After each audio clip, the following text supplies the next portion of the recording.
I am pleased to share in this press conference as a prelude to the 63rd annual conference of CARPHA.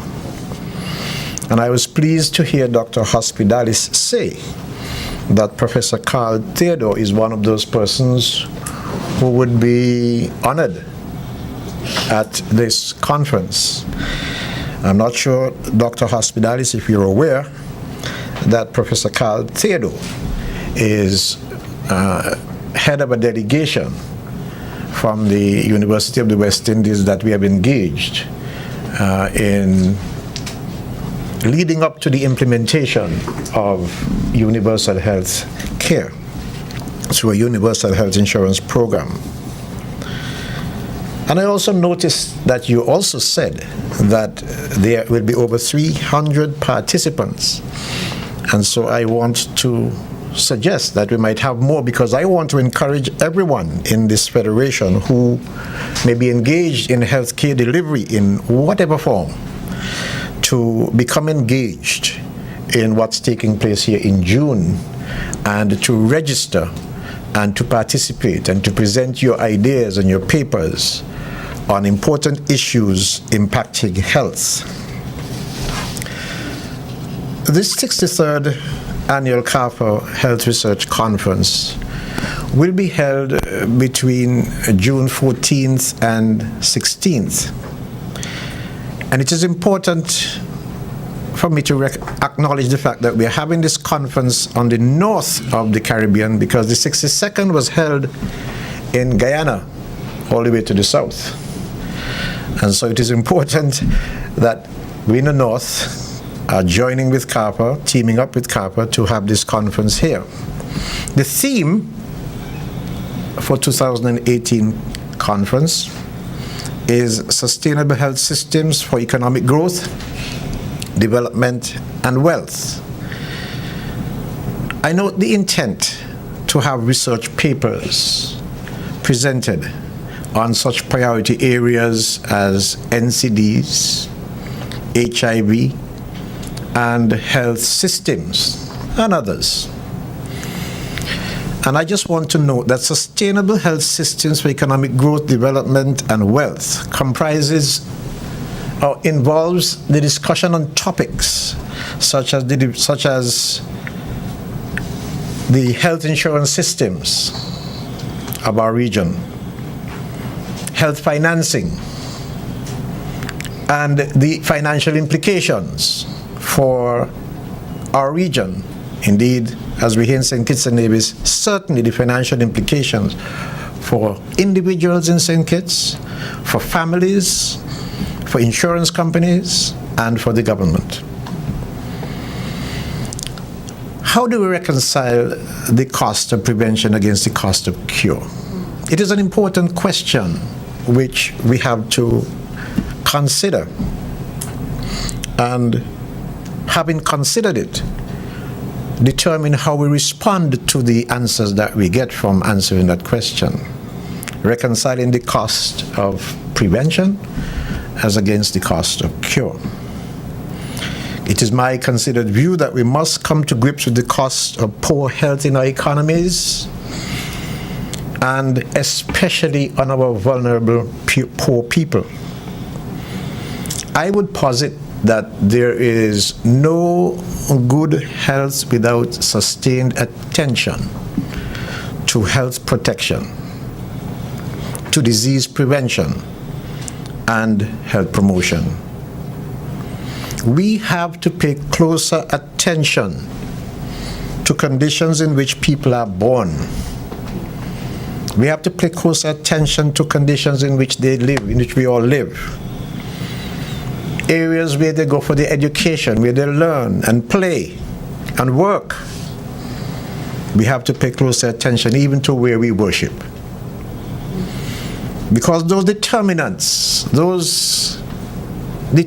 impact on our health. Impacts on our health in various ways, including on our value systems. That's what affects our health. Because the important question which I still want people in the medical field to answer is, why do people get sick in the first place? Because if we understand the answer to that question, it will inform our decisions of what we do next. That's why I'm so gung-ho about prevention rather than the cure. Mind you, I have to have the cure. But it's an important question. Why do we get sick? Why does this beautiful machine, well, let me just say machine, body, get sick in the first place? And let us answer that question. Because if we can answer that question, then we can take an added approach, if not a different approach, to health care delivery in the first place. Because these determinants to which I spoke earlier,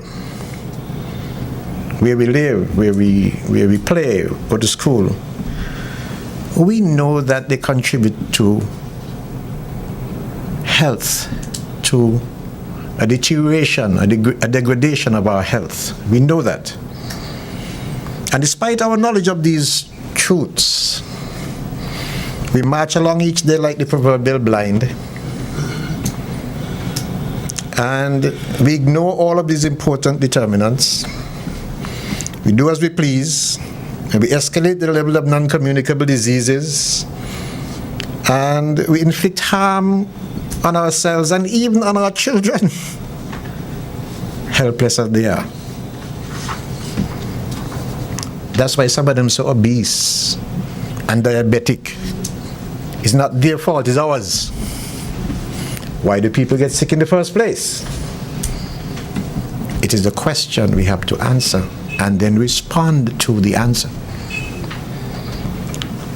So while any society must focus on the curative aspects of health, I have to underscore the point once again that largely financial and economic gains will be derived in all of this, in the overall scheme of things, from the preventative side, from helping to prevent disease and sickness in the first place.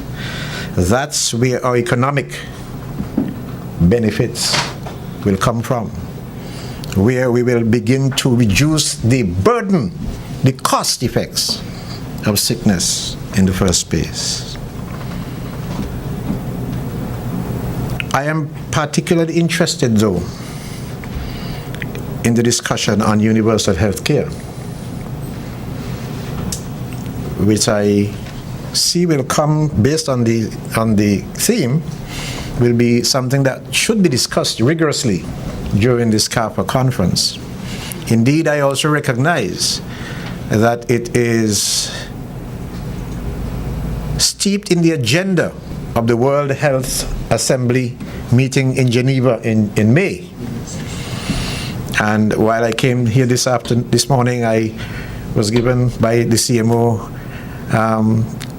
an instrument that points to the fact that in Cuba later this month there will be the important discussion and interaction and work being done on universal health care in our territories. And I hope it's not too late for someone from here to go.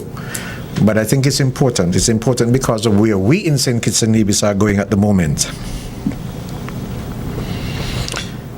Coming from an insurance background, Dr. Hospitalis, and those of you who will view this in the public on ZIZ or elsewhere, coming from that background, I know that we in the insurance industry had this challenge of paying naturopathic doctors and chiropractors. In fact, these two disciplines in particular and others are not even in some legislation in the region considered as part of the health care delivery program. But from my very limited learning, I'm aware that these two are very important methods of impacting health, all you have to go do is go and read the impacts on it. And so I hope that the discussion at this CARPHA conference, there'll be someone who will write a paper, present a paper to the conference on the importance of these two disciplines, among others, in the overall healthcare delivery of the world, actually, of the world. I know that since the turn of the century, there has been a lot of discussion about universal health care, and it has accelerated globally.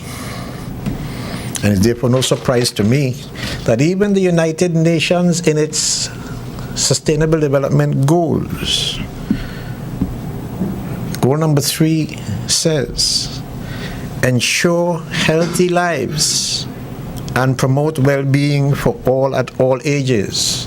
And if you read all of those Sustainable Development Goals, you would realize that each of them impact on each other, and all of them impact on health.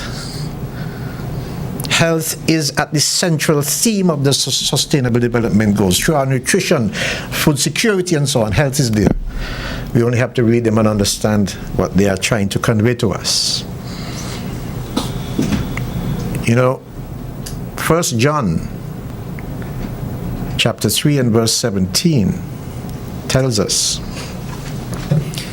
that if anyone has the world's goods and sees his brother in need, yet closes his heart against him, how does God's love abide in him? It is in that scripture that lies the underlying reason for the approach of the Ministry of Health and of this government. Why we are embarking on universal health care through a program of universal health insurance. The world's goods can be described even in your knowledge. If you know more, you do more for the poor. And so, guided by the very principles taught in the Holy Book, this government will approach the task of delivering health care, especially to those who are less fortunate than we are. Well, to us too, because, to be quite frank, one cancer disease can strip all of your savings, no matter how rich you think you are. Well, it's only a matter of time before cancer goes with 1 million, and you'll still die maybe. So, it is important for all of us, not just the poor, but all of us, but especially the poor. And so with those words said, I want to take this opportunity to encourage the general public in St. Kitts and Nevis to be engaged in what's taking place in the Federation over the next year, 2 years. Beginning, of course, with CARPHA here in June. Get engaged, register, learn more about health and healthcare delivery and the issues impacting our health. And pay attention as we in this federation embark on the institution of universal healthcare delivery. Without the formal institution, we're halfway there. But we want to focus on that in the next year and a half. With those words, Dr. Hospitalis, I want to thank CARPHA for choosing St. Kitts and Nevis to partner with you to host the 63rd conference. And I trust that because you are here this year, there will be a heightened engagement of the general public in issues concerning health. I look forward to the conference. I welcome you and trust that at the end of it all, we'll be better informed and much more healthy. Thank you. Stay up to date with news, programs, and activities of the government with SKNIS. Like us on Facebook. Listen to us on SoundCloud.